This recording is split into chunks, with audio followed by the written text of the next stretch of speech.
தமிழக அரசை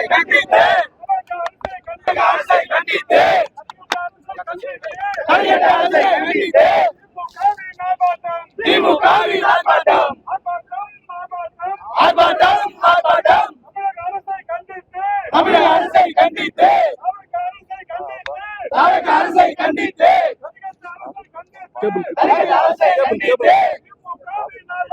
திமுகவின் ஆர்ப்பாட்டம் கைது செய் கைது செய் போதை ஆசாமியை கைது செய் மறைக்காதே மறைக்காதே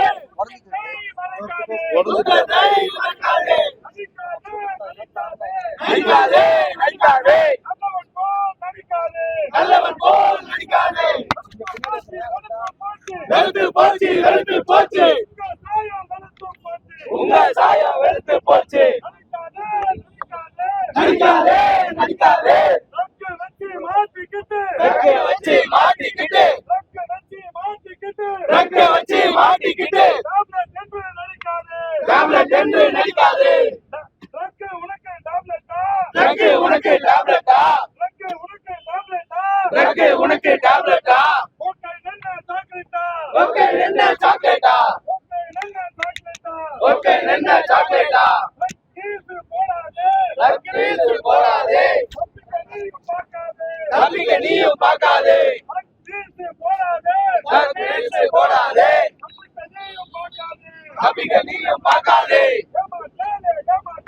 ஏமாற்றாதே ஏமாற்றாதே தமிழ்நாட்டு மக்களை ஏமாற்றாதே ஏமாற்றாதே ஏமாற்றாதே தமிழ்நாட்டு மக்களை ஏமாற்றாதே கெட்டு போச்சு கெட்டு போச்சு சட்டம் ஒழுங்கை கெட்டு போச்சு கெட்டு போச்சு கெட்டு போச்சு சட்டம் ஒழுங்கை கெட்டு போச்சு பாதுகாப்பில்லை பாதுகாப்பில்லை பெண்களுக்கு இங்கே பாதுகாப்பில்லை பரப்பாதே பரப்பாதே போதை கலாச்சாரத்தை பரப்பாதே பரப்பாதே பரப்பாதே போதை கலாச்சாரத்தை பரப்பாதே தடுக்காதே தடுக்காதே இளைஞர்களை தடுக்காதே நடிக்காதே நடிக்காதே வெளுத்து போச்சு வெளுத்து போச்சு உங்க சாயம் வெளுத்து போச்சு சட்டம் ஒழுங்கு சரியில்லை அமைச்சர்கள் செயலும் சரியில்லை சட்டம் ஒழுங்கு சரியில்லை அமைச்சர்கள் செயலும் சரியில்லை கரண்ட் இல்ல கரண்ட் இல்ல ஆளுங்கட்சியும் சரியில்லை நீக்கிடு நீக்கிடு போதை அமைச்சரை நீக்கிடு நீக்கிடு நீக்கிடு போதை அமைச்சரை நீக்கிடு கைது செய் கைது செய் கைது செய் கைது செய் உடனடியாக கைது செய் காணோமே காணோமே காணோமே காணோமே முதலமைச்சரை காணோமே பதவி நீக்கு பதவி நீக்கு பதவி நீக்கு பதவி நீக்கு போதை அமைச்சரை பதவி நீக்கு மாத்திடு மாத்திடு போதை அமைச்சரை மாத்திடு மாத்தர மாத்தர மக்களை தான் ஏமாத்தர மாத்தர மாத்தர மக்களை ஏமாத்தர வாழ்க வாழ்க வாழ்கவே ஐயா தந்தை பெரியாரும் பேரறிஞர் அண்ணாவும் தலைவர் கலைஞர் மூகாவும் கட்டி காத்த இன உணர்வை பாதுகாப்போம் பாதுகாப்போம் வாழ்க வாழ்க வாழ்கவே வாழ்க வாழ்க வாழ்கவே தமிழகத்தின் தாய் மாணவன் அன்பு தலைவர் தளபதி வாழ்க வாழ்க வாழ்கவே ஆர்ப்பாட்டம் ஆர்ப்பாட்டம்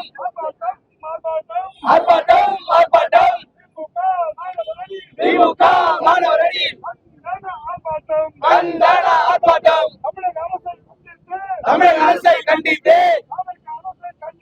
தமிழக அரசை கண்டித்து வடிகட்ட அரசை கண்டித்து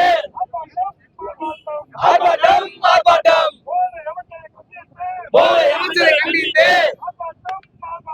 ஆர்ப்பாட்டம் ஆர்ப்பாட்டம் நாடகமா நாடகமா போதை ஒழிப்பு நாடகமா கண்டிக்கிறோம் கண்டிக்கிறோம் அரசை கண்டிக்கிறோம் நீக்கிலே போதை அமைச்சரை நீக்கிலே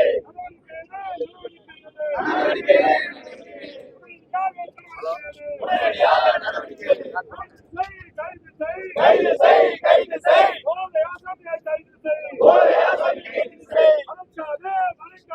மறைக்காதே மறைக்காதே குற்றத்தை மறைக்காதே நடிக்காதே நடிக்காதே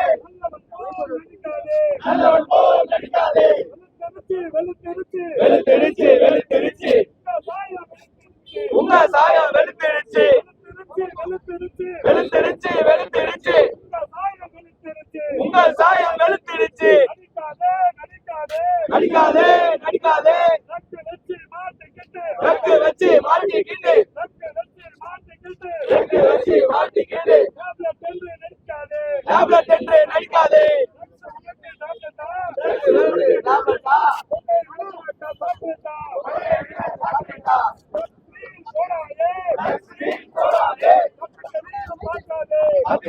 பார்க்காதே ஏமாற்றாதே ஏமாற்றாதே தமிழ்நாட்டு மக்களை ஏமாற்றாதே ஏமாற்றாதே ஏமாற்றாதே தமிழ்நாட்டு மக்களை ஏமாற்றாதே கெட்டு போச்சு கெட்டு போச்சு கெட்டு போச்சு கெட்டு போச்சு சட்டம் ஒழுங்கு கெட்டு போச்சு பாதுகாப்பில்லை பாதுகாப்பில்லை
செல்போன் கீழே இருந்தானே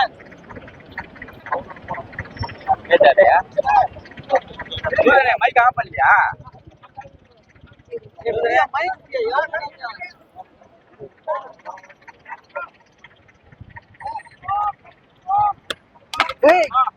ஏன் என்ன பண்ண மைக்க பிடிச்சிருந்தா மைக்க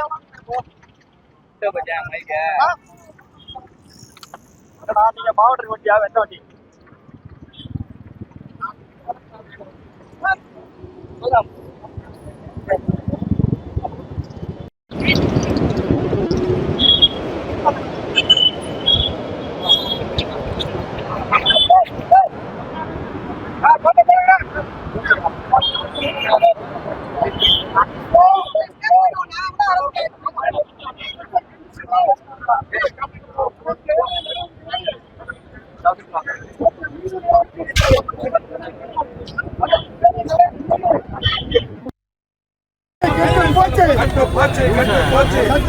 கெட்டு போச்சு. கரண்ட் இல்ல.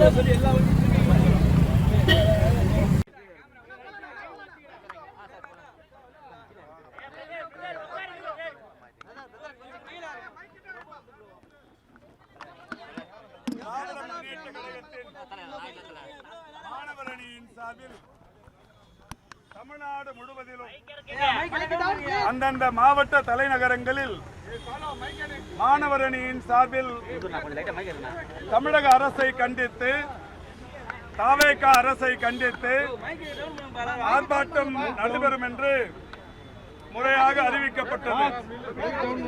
கடந்த காலங்களில் எந்த அரசியல் கட்சியாக இருந்தாலும் எந்த அமைப்பாக இருந்தாலும் ஆர்ப்பாட்டம் நடத்தப்படும் என்று அறிவித்து காவல்துறையினரிடத்தில் அனுமதி கேட்டால் உடனடியாக அனுமதி வழங்கப்பட்டு ஆர்ப்பாட்டம் நடத்துவதற்கு என்று குறிப்பிடப்பட்டிருக்கிற இடங்களுக்கு ஆர்ப்பாட்டம் நடத்த அனுமதி தருவது என்பது வாடிக்கை வழக்கம்.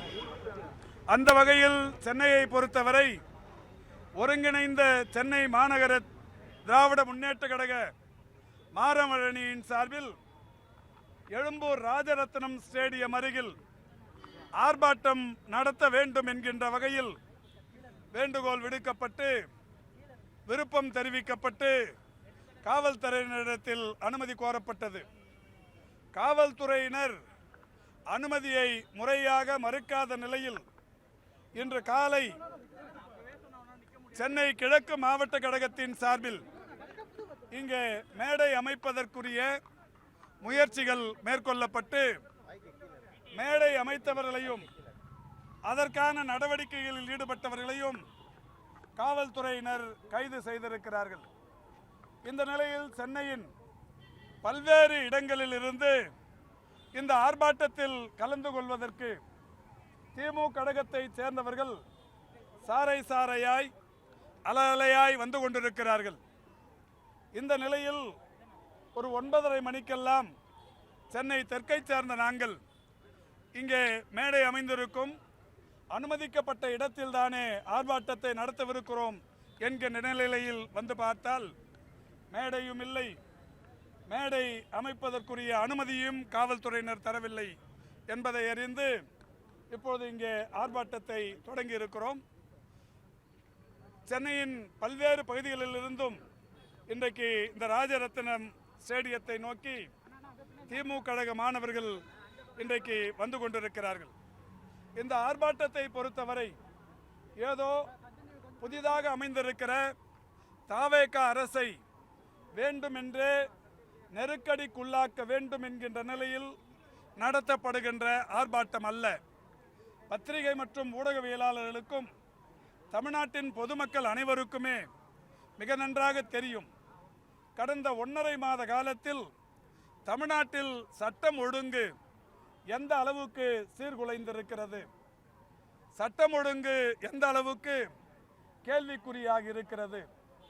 அதேபோல் மின்சார தட்டுப்பாடு இன்றைக்கு நேற்றைக்கு கூட இயக்குனர் திலகம் பெருமதிப்பிற்குரிய பாக்யராஜ் அவர்கள் தமிழ்நாட்டின் திரைத்துறை வரலாற்றில் ஒரு மிகப்பெரிய ஜாம்பவான்.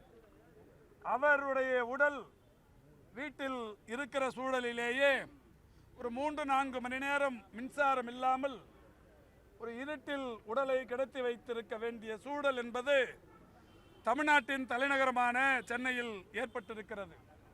இப்படி சென்னையில் அதிமுக அலுவலகம், திமுக அலுவலகம் என்று மட்டுமில்லாது பனையூரில் இருக்கிற ஆளுங்கட்சியின் அலுவலகத்திலேயே மின் தட்டுப்பாடு ஏற்பட்டு மிகப்பெரிய அளவிலான அல்லலுக்கு எல்லா தரப்பினரும் ஆளாகி வருகிறார்கள்.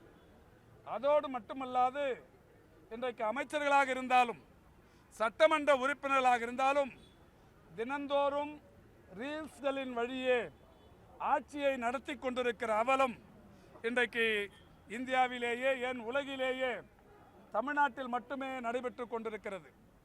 அண்மையில் ஒரு 4-5 நாட்களுக்கு முன்னால் ஒரு கிரிக்கெட் ஸ்டேடியத்திலிருந்து மனிதவள மேம்பாட்டுத்துறையின் அமைச்சர் அவர்கள் செல்போனுக்கு பின்னால் ஒரு பவுடரை நசுக்குவது போன்று ஒரு காட்சி, அது அவருடைய சமூக வலைதளத்திலிருந்து எடுக்கப்பட்ட காட்சி.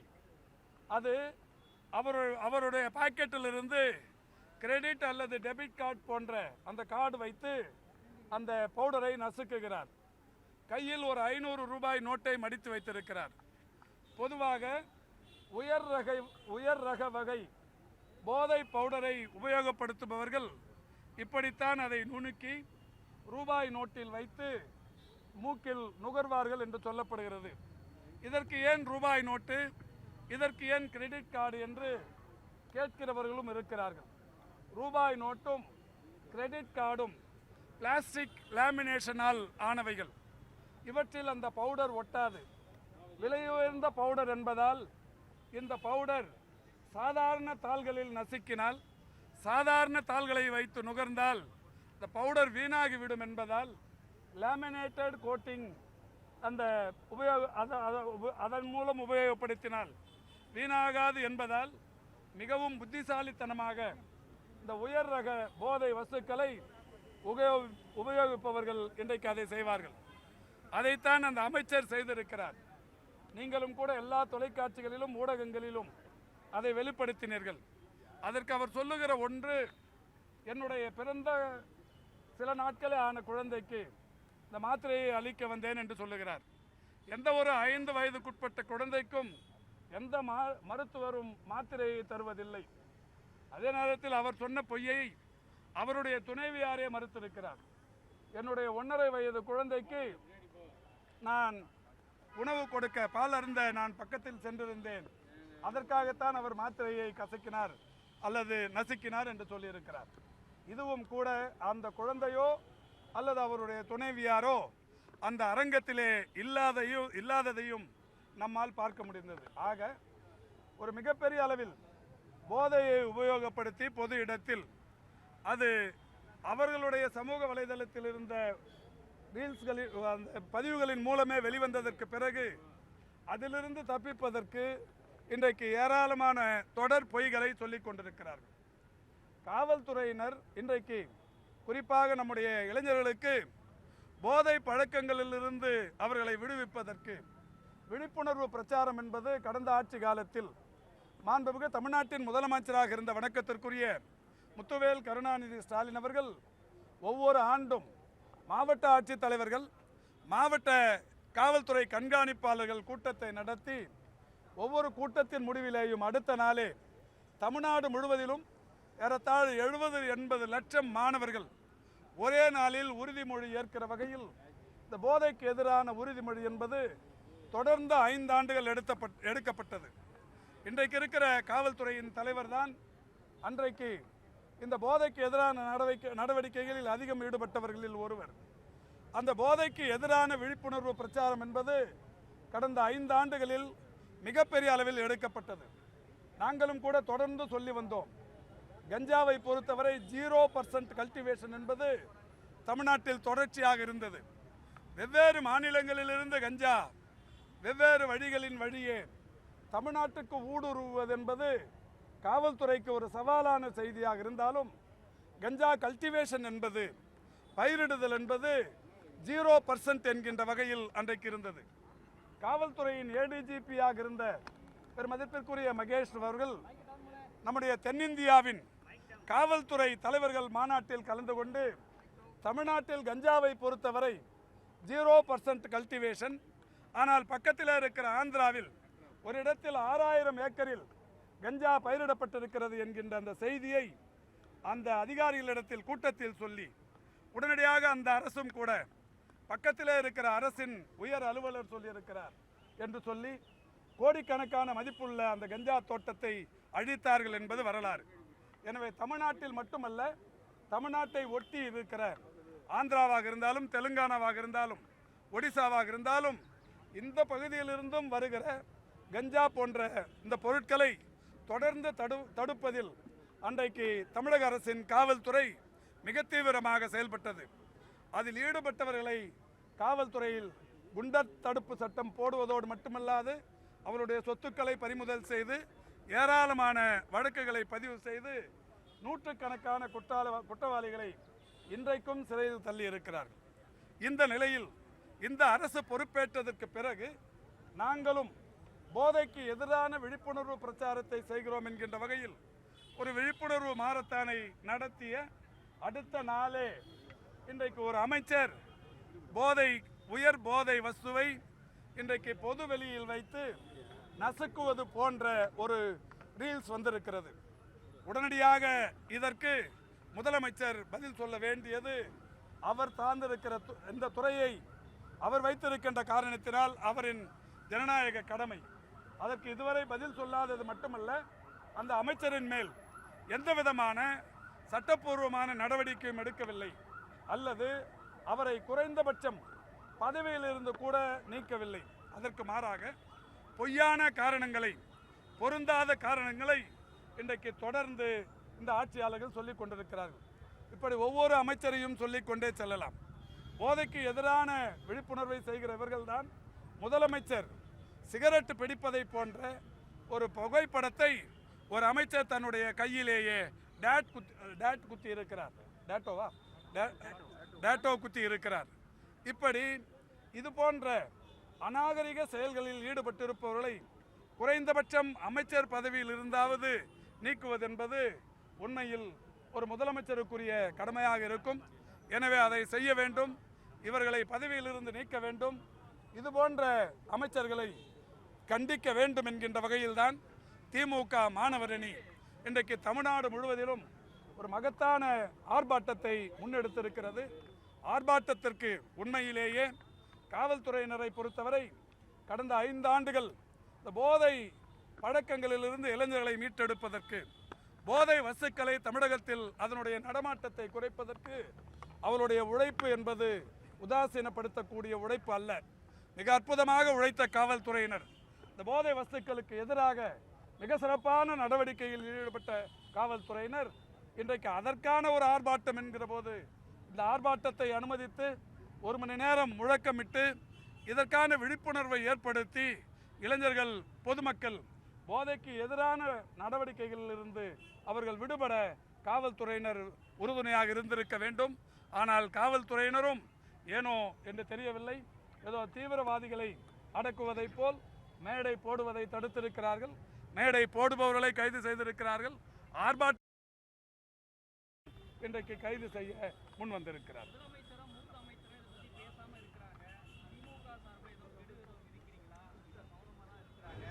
இல்லை, இப்போ திமுகவின் சார்பில் இந்த அரசுக்கு இது 2வது ஆர்ப்பாட்டம். ஏற்கனவே மாணவர் அணியின் சார்பில் கடந்த வாரம் கூட ஒரு ஆர்ப்பாட்டம் நடத்தப்பட்டது. இந்தி திணிப்பு, சமஸ்கிருத திணிப்பு, நீட் எதிர்ப்பு என்று பல்வேறு காரணங்களுக்காக ஒன்றிய அரசை கண்டித்து ஒரு ஆர்ப்பாட்டம் மாணவர் அணியின் சார்பில் நடத்தப்பட்டது. தமிழக அரசை கண்டித்து, குறிப்பாக தாவேக அரசை கண்டித்து, தரிகட்ட தனங்களை எல்லாம் கண்டித்து இன்றைக்குத்தான் முதல் ஆர்ப்பாட்டம் மாணவர் அணியின் சார்பில் இன்றைக்கு தமிழ்நாடு முழுவதிலும் எடுக்கப்பட்டிருக்கிறது. இது தொடருமானால், இதுபோன்ற தரிகட்டத்தனங்கள், இதுபோன்ற நெறிகட்ட நிகழ்வுகள் தொடருமானால் நிச்சயம் தலைமை சரியான முடிவெடுத்து தகுந்த நேரங்களில் போராட்டங்களை அறிவிக்கும்.